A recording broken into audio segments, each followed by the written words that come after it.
buzuq, noshukur, nonko'r tabiatli odamlarga qilgan yaxshiliklaring kuyib ketadigan bo'lsa, birodar, xotirjam bo'l.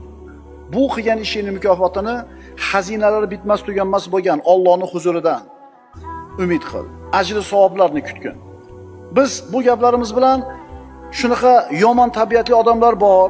Shuning uchun ularga hech qachon yaxshilik qilmanglar, umuman yaxshilikdan to'xtanglar demoqchi emasmiz.